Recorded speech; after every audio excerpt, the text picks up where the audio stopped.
Iran இஸ்லாமிய குடியரசின் உச்ச தலைவர் சையத் முஜ்தபா கமேனி மறைந்த உச்ச தலைவர் சையத் அலி கமேனி மரணித்து 40 நாட்கள் நிறைவடைந்ததை முன்னிட்டு ஒரு அறிக்கையை வெளியிட்டுள்ளார். திணிக்கப்பட்ட போர் என்று அழைக்கப்படும் சமீபத்திய நிகழ்வுகளை பற்றி பேசிய அவர், கடந்த 40 நாட்களாக ஈரானிய மக்கள் முன்னணியில் தொடர்ந்து நின்று வருவதன் அவசியத்தை வலியுறுத்தினார். மக்களே களத்தில் உண்மையான வெற்றியாளர்கள் என்று முழு நம்பிக்கையுடன் கூறலாம். இஸ்லாம் மற்றும் ஈரானின் எதிரிகள் இழைத்த மிகப்பெரிய குற்றங்களில் உச்ச தலைவரின் மரணமும் ஒன்றாகவும், இந்த தேசத்தின் வரலாற்றில் மிகவும் ஆழமான சோகங்களில் ஒன்றாகவும் 40 நாட்கள் கடந்துவிட்டன என்றார். இந்த நிகழ்வை அவர் புரட்சியின் மாபெரும் தலைவரும், ஈரானிய தேசத்தின் தந்தையும், இஸ்லாமிய சமூகத்தின் தலைவரும், உண்மையை தேடுபவர்களின் தலைவருமான மாபெரும் தலைவரின் சோகமான ஷஹாதத்தின் நினைவு நாளாகவும், அவரது ஆன்மா இப்போது நல்லவர்கள், உண்மையாளர்கள் மற்றும் ஷஹீதுகளுடன் இருப்பதாக உரக்க கூறினார். மேலும் சையத் கமேனி கூறுகையில், ஷஹீதுடன் சேர்ந்தோ அல்லது அவரது பாதையில் நடந்தோ இஸ்லாத்தின் பல ஆதரவாளர்கள், தலைவர்கள், போராளிகள் மற்றும் குடிமக்கள், குழந்தைகளிலிருந்து முதியவர்கள் வரை இறைவனின் அருளை பெற்று ஷஹாதத்தை அடைந்துள்ளனர். மாபெரும் கமேனி, அன்புக்குரிய கமேனி மற்றும் இஸ்லாத்தின் பின்பற்றுபவர்கள்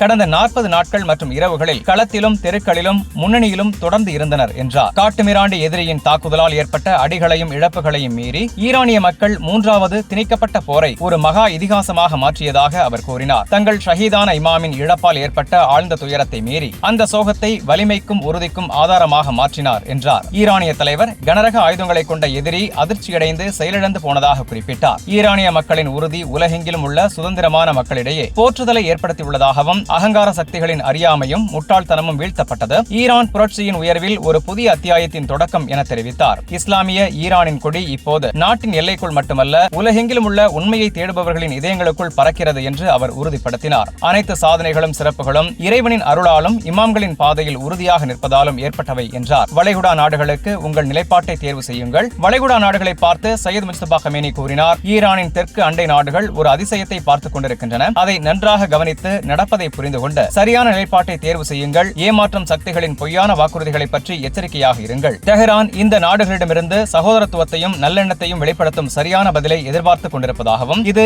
ஈரானியர்களை இழிவுபடுத்தவும் சுரண்டவும் ஒவ்வொரு வாய்ப்பையும் பயன்படுத்தும் அகங்கார சக்திகளை விட்டு விலகுவதன் மூலம் மட்டுமே சாத்தியம் என்றும் அவர் கூறினார். ஈரானை தாக்கிய குற்றவாளி ஆக்கிரமிப்பாளர்களை தண்டிக்காமல் விடமாட்டோம் என்றும், நாட்டுக்கு ஏற்பட்ட ஒவ்வொரு சேதத்துக்கும், ஷஹீதுகளின் ரத்தத்துக்கும், மூத்தவர்களுக்கும் ஈடு கோருவோம் என்றும் அவர் வலியுறுத்தினார். ஹார்மோஸ் நீரிணையின் மேலாண்மையை மேம்படுத்தும் முயற்சிகளை மேற்கொள்வதாகவும், ஈரான் போரை விரும்பவில்லை, தேடவும் இல்லை என்றும், ஆனால் தன் சட்டப்பூர்வ உரிமைகளை எந்த சூழலிலும் விட்டுக் கொடுக்காது என்றும் தெரிவித்தார். ஆக்சிஸ் ஆஃப் ரெசிஸ்டன்ஸ் ஒரு ஒருங்கிணைந்த அமைப்பு என்று அவர் அழுத்தமாக கூறினார். ஷஹீதான சையத் அலி கமேனியின் பாதையை தொடர்வதாகவும், சையத் முஜ்தபா கமேனி சையத் அலி கமேனியின் வாழ்க்கையில் பொதுமக்களுக்கு அதிகம் தெரியாத பல கட்டங்கள் இருந்ததாக குறிப்பிட்டார். ஒரு சந்தர்ப்பத்தில் பஹலவி ஆட்சிக்கு எதிரான போராட்டத்தின் கடினங்களிலிருந்து விலகி கடமையின் பாதையில் வாய்ப்புகளை பயன்படுத்தினார் என்று நினைவு கூர்ந்தார். அவரது வாழ்க்கையின் ஆரம்ப கட்டத்தில் ஷஹீதான தலைவர் கோம் நகரில் பாரம்பரிய கல்வி பாதையை விட்டுவிட்டு தன் தந்தைக்கு சேவை செய்ய முழுமையாக அர்ப்பணித்தார். இது தெய்வீக அருளின் மீதான நம்பிக்கையால் வழிநடத்தப்பட்டது என்றார். இந்த முடிவு ஒரு திருப்புமுனையாக அமைந்தது. 30 வயதுக்கு முன்பே சையத் அலி கமேனி கொராசானிலிருந்து உதயமாகும் சூரியனைப் போல உயர்ந்து சிறந்த அறிவு ஜீவியாகவும் புரட்சிகர தலைவராகவும் உருவெடுத்தார் என்றார். இந்த தனித்துவமான குணமும் தெய்வீக கருணையின் மீதான ஆழமான நம்பிக்கையும் உண்மையின் கொடியின் கீழ் நிற்பவர்களையும் பொய்யின் கொடியின் கீழ் கூடியிருப்பவர்களையும் வேறுபடுத்துகிறது என்று அவர் விளக்கினார். பலர் இப்போது நாகரீக பார்வையை ஏற்றுக்கொண்டு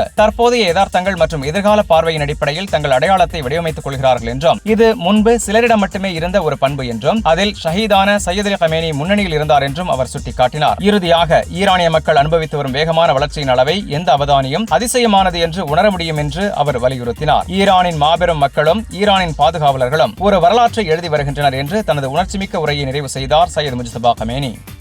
போர் நிறுத்தத்தை ஈரான் மதிக்கிறது. வளைகுடாவில் IRGC தாக்குதல் நடத்தவில்லை. சூழ்ச்சியின் பின்னணியில் இஸ்ரேல். ஈரானின் இஸ்லாமிய புரட்சி காவல் படையான IRGC கடந்த சில மணி நேரங்களில் வளைகுடா நாடுகளுக்கு எதிராக எந்த தாக்குதலும் நடத்தப்படவில்லை என்று அறிவித்துள்ளது. இத்தகைய தாக்குதல்கள் உறுதிப்படுத்தப்பட்டால் இஸ்ரேல் நடத்தியிருக்கக்கூடும் என்று IRGC தெரிவித்துள்ளது. IRGC ஈரானின் ஆயுதப்படைகள் தாங்கள் நடத்தும் ஒவ்வொரு நடவடிக்கைக்கும் வெளிப்படையாகவும் தைரியமாகவும் பொறுப்பேற்கின்றன என்றும், கடந்த சில மணி நேரங்களில் ஊடகங்களில் பரவிய செய்திகளுடன் தங்களுக்கு எந்த தொடர்பும் இல்லை என்றும் வலியுறுத்தியுள்ளது. IRGC கடற்படை தரப்பில் கடந்த 2 நாட்களில் ஹார்மோஸ் நீரிணை நிர்வாகம் புதிய கட்டத்திற்கு சென்றுவிட்டதை நண்பர்களும் எதிரிகளும் அறிவார்கள் என்று கூறப்பட்டுள்ளது. இந்த மறுப்பு குவைத் பாதுகாப்பு அமைச்சகம் வியாழக்கிழமை இரவு தனது வான்வெளியை மீறிய ட்ரோன் தாக்குதல்கள் நடத்தப்பட்டதாக தெரிவித்திருந்ததை அடுத்து வெளிவந்துள்ளது. ஈரான் ஏப்ரல் 8 முதல் பாகிஸ்தான் மத்தியஸ்தத்தில் ஏற்பட்ட போர் நிறுத்த உடன்பாட்டுக்கு தனது உறுதிப்பாட்டை மீண்டும் வலியுறுத்தியுள்ளது. ஆனால் அமெரிக்கா, இஸ்ரேல் தான் உடன்பாட்டை மீறியதாக ஈரான் தரப்பில் கூறப்பட்டுள்ளது. லெபனான் மீதான தாக்குதல்கள் நிறுத்தப்படுவது இஸ்லாமாபாத் பேச்சுவார்த்தைகளில் தனது பங்கேற்புக்கான நிபந்தனை என்று ஈரான் கூறியுள்ளது.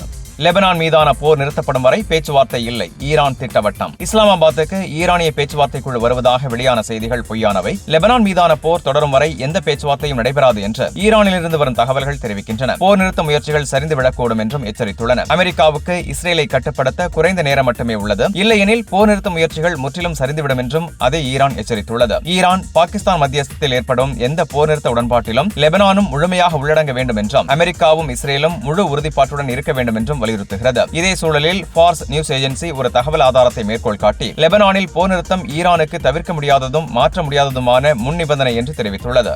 ஈரான் போர் உலக பொருளாதார வளர்ச்சியை மோசமடைய செய்யும், பணவீக்க அபாயத்தை அதிகரிக்கும், IMF எச்சரிக்கை. IMF தலைவர் கிறிஸ்டலினா ஜியோர்ஜியோவா ஈரான் மீதான தற்போதைய போரும் மேற்கு ஆசியாவில் உள்ள பரந்த மோதலும் இந்த ஆண்டு உலக பொருளாதார வளர்ச்சியை கணிசமாக பாதிக்கும் என்று எச்சரித்துள்ளார். எரிசக்தி உள்கட்டமைப்புக்கு ஏற்பட்ட சேதமும் விநியோக சங்கிலிகளில் ஏற்பட்ட இடையூறும் இதற்கு முக்கிய காரணமாகும். IMF மற்றும் உலக வங்கியின் அடுத்த வார கூட்டங்களுக்கு முன்பாக பேசிய ஜியோர்ஜியோவா சிறந்த சூழ்நிலையில் கூட முன்பிருந்த நிலைக்கு சுத்தமாக திரும்ப முடியாது என்று அவர் கூறினார். அமைதி உடன்பாடு நீடித்தாலும் வளர்ச்சி மெதுவாகவே இருக்கும் என்றார். ஈரான் அமெரிக்கா இடையே ஏற்பட்ட இருவார பலவீனமான போர் நிறுத்தம் சில பொருளாதார சேதங்களை குறைக்க உதவும் என்று IMF குறிப்பிட்டது. ஆனாலும் போரின் பரந்த விளைவுகள் ஏற்கனவே உலக சந்தைகளில் பதிவாகிவிட்டதாக ஜியோர்ஜியோவா வலியுறுத்தினார். அக்டோபரில் வெளியிடப்பட்ட IMF-இன் கடைசி முன்னறிவிப்பின்படி இந்த ஆண்டு உலக வளர்ச்சி 3.2%-இலிருந்து 3.1% குறையும் என்று எதிர்பார்க்கப்பட்டது. போரின் தாக்கம் எரிசக்தி சந்தைகளை பாதிப்பதால் இந்த முன்னறிவிப்புகள் மேலும் குறைக்கப்படக்கூடும் என்று ஜியோர்ஜியோவா தெரிவித்தார். எரிபொருள் நெருக்கடி 1973, 1979, 2002 ஆண்டுகளின் நெருக்கடிகளை விட மோசமாக இருக்கும், IEA தலைவர் எச்சரிக்கை. அமெரிக்க இஸ்ரேல் ஆக்கிரமிப்பால் ஏற்பட்ட எண்ணெய் மற்றும் எரிவாயு நெருக்கடி 1973, 1979 மற்றும் 2002 ஆண்டுகளின் நெருக்கடிகள் அனைத்தையும் சேர்த்ததை விட மிகவும் மோசமானது என்று சர்வதேச எரிசக்தி ஏஜென்சி தலைவர் எச்சரித்துள்ளார். பிரெஞ்சு பத்திரிகை லே ஃபிகாரோவுக்கு அளித்த பேட்டியில் IEA நிர்வாக இயக்குநர் பாத்திக் பிரோல் உலகம் இதுபோன்ற பெரிய அளவிலான எரிசக்தி விநியோக இடையூறை ஒருபோதும் சந்தித்ததில்லை என்று தெரிவித்தார். உலகின் சுமார் 20% எண்ணெய் பாயும் ஹோர்முஸ் நீரிணை அமெரிக்காவும் இஸ்ரேலும் ஈரான் மீது போர் தொடங்கிய பிப்ரவரி 28 முதல் மூடப்பட்டுள்ளது. ஈரான் தன்னுடன் ஒருங்கிணைக்கும் பகைமை இல்லாத கப்பல்களுக்கு நீரிணை திறந்திருக்கும் என்றும் ஆக்கிரமிப்பாளர்களுடன் தொடர்புடைய கப்பல்கள் தடுக்கப்படும் என்றும் தெரிவித்துள்ளது. இந்த நெருக்கடியால் வளரும் நாடுகளின் மக்கள் அதிக எண்ணெய் விலை, உணவு விலை உயர்வு மற்றும் உலகளாவிய பணவீக்கத்தால் கடுமையாக பாதிக்கப்படுவார்கள் என்று பிரோல் எச்சரித்தார். கடந்த மாதம் IEA உறுப்பு நாடுகள் தங்கள் முக்கிய இருப்புகளின் ஒரு பகுதியை வெளியிட ஒப்புக்கொண்டன. சிலவற்றை ஏற்கனவே வெளியிட்டுள்ளதாகவும் செயல்முறை இன்னும் நடைபெற்று வருவதாகவும் பிரோல் தெரிவித்தார். ஈரான் வெளியுறவு அமைச்சர் அப்பாஸ் அராக்ஷி தனது எக்ஸ் பதிவில் நெதன்யாகுவின் குற்ற வழக்கு ஞாயிற்றுக்கிழமை மீண்டும் தொடங்குகிறது என்று எழுதியுள்ளார். லெபனான் உட்பட பிராந்திய அளவிலான போர் நிறுத்தம் அவரது சிறைவாசத்தை விரைவுபடுத்தும் என்றும் அவர் கூறினார். அமெரிக்கா நெதன்யாகு ராஜதந்திரத்தை கொல்ல அனுமதிப்பதன் மூலம் தனது பொருளாதாரத்தை சீரழிக்க விரும்பினால் அது அவர்களின் தேர்வாக இருக்கும். அது முட்டாள்தனம் என்று நாங்கள் நினைக்கிறோம், ஆனால் அதற்கும் தயாராக இருக்கிறோம் என்று அராக்ஷி தெரிவித்தார். ஈரான் நாடாளுமன்றம் ஹார்மோஸ் புதிய உத்தியை சட்டமாக்க தயாராகிறது. ஈரான் நாடாளுமன்றத்தின் தேசிய பாதுகாப்பு மற்றும் வெளியுறவு கொள்கை குழு தலைவர் இப்ராஹிம் அசீசி ஹார்மோஸ் நீரிணையை நிர்வகிப்பதற்கான புதிய கட்டமைப்பை சட்டமாக்க நாடாளுமன்றம் தயாராகி வருவதாக தெரிவித்தார். இந்த வரைவு சட்டத்தின் பெயர் ஹார்மோஸ் நீரிணை மற்றும் பாரசீக வளைகுடாவை பாதுகாப்பதற்கான மூலோபாய நடவடிக்கை மற்றும் நிலையான வளர்ச்சியை ஊக்குவித்தல் என்று அசீசி கூறினார். இன்று முன்பு இஸ்ரேல் ஆக்கிரமிப்பும் அதன் ஆதரவாளர்களும் தொடர்ந்து ஆக்கிரமிப்பு நடத்தினால் ஈரான் உறுதியான பதிலடி கொடுக்கும் என்று அசீசி உறுதியளித்தார். ஆக்கிரமிப்பு அமைப்பு போர் நிறுத்தத்தின் அர்த்தத்தை புரிந்து கொள்ளவில்லை என்றும் அவர் கூறினார். நீங்கள் மீண்டும் ஒருமுறை போர் நிறுத்தத்தின் அர்த்தத்தை அறியாதவர்கள் என்பதை நிரூபித்துள்ளீர்கள் என்று கூறிய அசீசி உங்களை ஒழுக்கப்படுத்துவது ஏவுகணை தாக்குதல்கள் மட்டுமே, அதற்காக காத்திருங்கள் என்று கடுமையான எச்சரிக்கை விடுத்தார்.